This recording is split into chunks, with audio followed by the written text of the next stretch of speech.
Pengacara terdakwa Irwan Hermawan, Magdir Ismail meminta Kejaksaan Agung untuk mengusut dugaan keterlibatan Menpora Dito Aryo Tejo dalam kasus korupsi pengadaan menara BTS 4G Baktikominfo. Sebelumnya dalam sidang lanjutan kasus pengadaan korupsi menara BTS Baktikominfo, Komisaris PT Solitek Media Sinergi, Irwan Hermawan menyebut adanya aliran dana sebesar 27 miliar rupiah ke Menpora Dito Aryo Tejo. Uang itu digunakan untuk pengamanan kasus.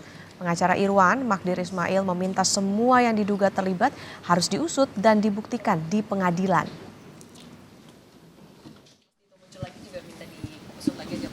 Ya saya kira semuanya, siapapun itu yang dianggap melakukan perbuatan yang dapat dipidana itu harus diusut oleh pihak kejaksaan gitu loh. Apakah dia bersalah atau tidak itu kan urusan nanti, urusan pengadilan gitu loh, ya. Oke. Nama Menteri Pemuda dan Olahraga Dito Aryo Tejo disebut dalam sidang kasus korupsi proyek BTS Baktikominfo dengan terdakwa mantan Menkominfo Johnny G. Plate. Saksi Irwan Hermawan mengungkap telah menyerahkan uang 27 miliar rupiah pada Dito Aryo Tejo.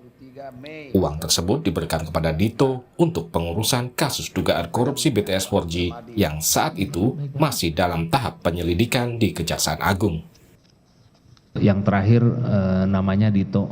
Dito? Ya. Dito apa? Pada saat itu saya tahunya namanya Dito saja. Dito apa Pak? Dito itu macam-macam. Belakangan saya ketahui namanya Dito Aryo Tejo. Besoknya menitipkan pesan lewat Dito. Kebetulan Dito berkontak dengan teman saya namanya Resi. Untuk berikutnya langsung saja berhubungan dengan Haji Oni, tapi tidak dengan orang yang kemarin. Artinya orang yang kemarin itu adalah Windu dan saya. Jadi pada akhirnya yang bertemu dengan Dito dan Haji Oni itu adalah Pak Galumbang dan Resi, tapi Pak harus mengajak Pak Anang ya untuk langsung itu yang berhubungan. Itu. Yang terakhir itu. Berapa itu Pak? Totalnya 27. 27. Ya. Irwan yang juga menjabat sebagai Komisaris PT Solitek Media Sinergi diduga berperan sebagai pengumpul uang setoran dari perusahaan rekanan yang terlibat proyek BTS 4G Kominfo. Total uang yang dikumpulkan Irwan mencapai lebih dari 240 miliar rupiah.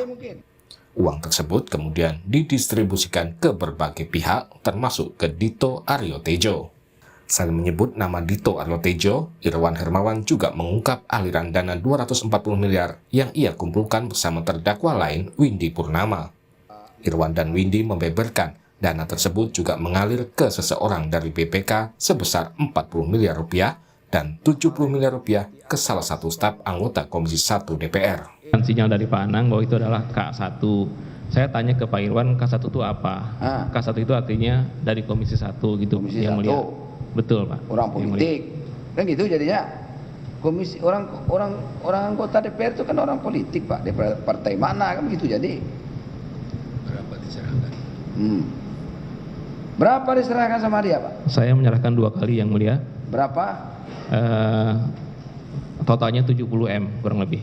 Berapa? 70 M. 70 M. Berarti Menpora Dito Aryo Tejo pada 3 Juli lalu telah diklarifikasi Kejaksaan Agung terkait dugaan aliran dana 27 miliar rupiah di kasus BTS Kominfo. Dito menyatakan tidak tahu menahu soal dana 27 miliar rupiah. Dana yang dikembalikan Pak. Saya nggak tahu menahu. Ya, nominalnya sama Mas. Dari awal udah begitu dan kita udah melakukan proses resmi. Hah? Tidak tahu menahu. 1 hari setelah diperiksa. Mas makasih. Jaketnya Mas ya. Beda emang ukuran samanya. Jangan gitu, jangan gitu. Pengacara Irwan Hermawan, Magdir Ismail pada pertengahan Agustus lalu menyerahkan uang 27 miliar rupiah ke Kejaksaan Agung. Kala itu Magdir mengaku ada seseorang yang menyerahkan uang 27 miliar rupiah ke kantornya. Dalam kasus korupsi proyek BTS Kominfo ini, Irwan Hermawan juga didakwa telah melakukan tindak pidana korupsi yang menimbulkan kerugian negara 8 triliun rupiah. Tim Liputan, Kompas TV.